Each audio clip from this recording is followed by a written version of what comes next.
Assalamualaikum warahmatullahi wabarakatuh. Perkenalkan, nama saya Wardania. Saya dari kelas 21 PA2. Di sini saya akan menjelaskan tentang business plan yang saya punya.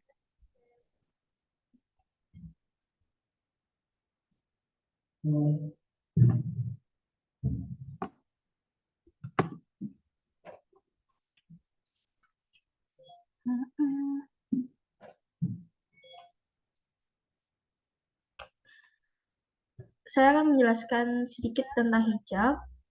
Hijab selalu digunakan sehari-hari oleh wanita muslimah, terutama di Indonesia yang paling banyak mayoritas muslimnya. Dari banyaknya muslim di Indonesia, banyak sekali model dan bahan hijab yang berkembang dari zaman ke zaman. Produksi hijab. Saya mempunyai planning untuk membuka toko hijab yang saya produksi sendiri. Dari pemilihan bahan, proses cutting, penjahitan, dan pemasarannya. Saya memilih bisnis ini karena saya sendiri suka akan model-model hijab yang terbaru. Dan ibu saya sendiri seorang penjahit. Jadi sangat mendukung. Visi misi dari bisnis plan yang saya punya, visinya sendiri adalah menjadi toko yang menyediakan hijab dengan kualitas terbaik dan pelayanan terbaik kepada konsumen. Misi yang pertama, memproduksi hijab yang trendy sesuai zaman. Yang kedua, menjual produk langsung ke konsumen. Yang ketiga, terus meningkatkan kualitas produk. Kekurangannya dari bisnis plan yang saya punya, banyaknya saingan, kemudian tingkat repeat order yang kecil, biaya marketing yang besar untuk menjangkau pelanggan, contohnya seperti iklan, dan yang terakhir harus update sesuai tren. Keuntungannya yang saya punya adalah banyaknya minat pada produk, kedua sebagai penyaluran hobi, ketiga dapat dijual online yang sangat mempermudah pada zaman ini, yang keempat mudah didistribusikan. Ini adalah contoh produk. Di sini saya menggunakan contoh produk dari Aitus Hijab. Aitus Hijab sendiri itu ownernya adalah bisa dibilang saudara saya. Yang pertama yang atas sendiri itu adalah contoh dari Paris Premium. Yang kedua yang paling bawah itu adalah contoh dari Bella Square. Dan yang ada talinya ini adalah itu bahan crinkle. Jadi hijab instan.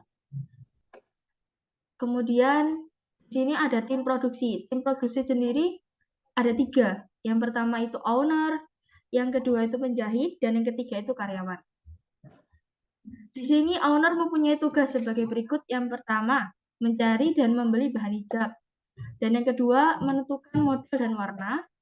Ketiga, memantau jalannya produksi dan penjualan. Yang kedua itu penjahit.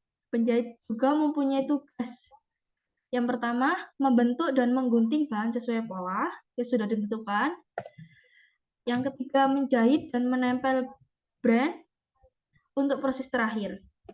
Dan yang ketiga adalah pengemasan hijab.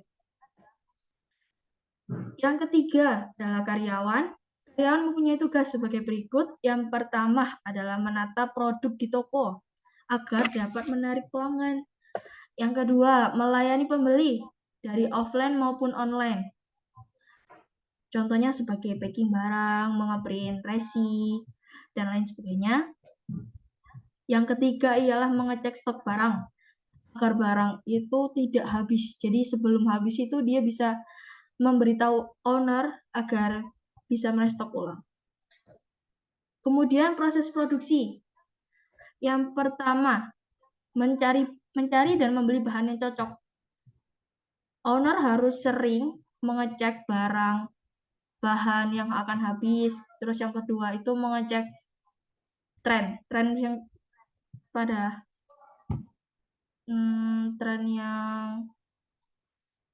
yang baru-baru sih. Yang kedua, proses menggunting bahan sesuai dengan pola yang diinginkan atau yang sudah ditetapkan dari awal dari owner sendiri.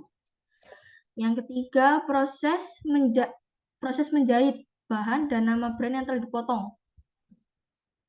Dan yang keempat, meneliti bahan yang telah dijahit agar dapat meminimalisir produk BS.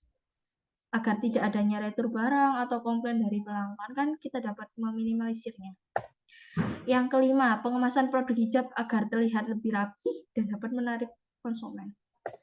Yang keenam, menjual produk hijab secara offline maupun online. Target pemasaran hijab sendiri, 42% dari ibu-ibu rumah tangga, yang kadang ada kayak kumpulan sosialita ataupun ibu-ibu PKK. Terus 50%-nya dari remaja muslimah. 65%-nya dari toko pesantren yang kita dapat titip barang di toko-toko pesantren. Kemudian 80% toko-toko grosir hijab yang sering ambil agar dapat dijual kembali. Kemudian strategi marketing yang saya gunakan, yang pertama itu offline. Jual langsung di toko dan para customer, atau dari tangan pertama dijual ke tangan kedua dan kemudian selanjutnya. Yang kedua itu toko online. Sekarang dapat dipermudah ya. Contohnya itu kita bisa jual di Shopee, Tokopedia, Lazada dan toko-toko online lainnya. Yang ketiga itu sosial media, membagikan informasi produk lewat aplikasi Instagram dan TikTok yang sangat trendy pada zaman sekarang. Kemudian iklan. Kita dapat mengenalkan produk dengan cara mengiklankan kepada selebgram untuk mempromosikan produk. Yang terakhir adalah affiliate marketing, yaitu membayar brand ambassador yang telah berhasil meningkatkan tingkat jual produk dari yang mereka udah iklankan itu. Kemudian desain produk dan kemasan ini ada 3. Yang pertama itu jahit tepi. Tepi selalu digunakan dalam produk ini karena dapat meminimalisir adanya produk BS. Jadi gini, ini itu contoh dari jahit tepi. Jadi jahit tepi itu kayak dilipat dulu baru dijahit, bukan langsung dijahit itu obras. Jadi kalau langsung dijahit, nanti jadinya itu kayak banyak kain yang kayak yang berantakan itu loh. Kalau di gini, kita kan dapat meminimalisir barang agar terlihat bagus dan cantik gitu. Yang kedua, paper bag. Kemasan ini digunakan untuk para pembeli dan terdapat nama brand di paper bag-nya. Yang ketiga, hampers gift box. Kemasan ini dapat dipesan untuk hadiah ulang tahun dan cocok buat bingkisan berbagai acara. Ini adalah contoh jahit tepi yang tadi sudah saya jelaskan. Dan ini adalah contoh hampers gift box-nya. Jadi box ini ada beberapa ukuran, tergantung yang memesan. Jadi ada satu box bisa berisi dua hijab, terus ada yang 3 ataupun 4, itu tergantung para pembeli yang memesan. Oke, sampai di sini saya mempresentasikan PPT saya tentang bisnis plan tentang hijab. Mohon maaf apabila ada salah kata. Wassalamualaikum warahmatullahi wabarakatuh.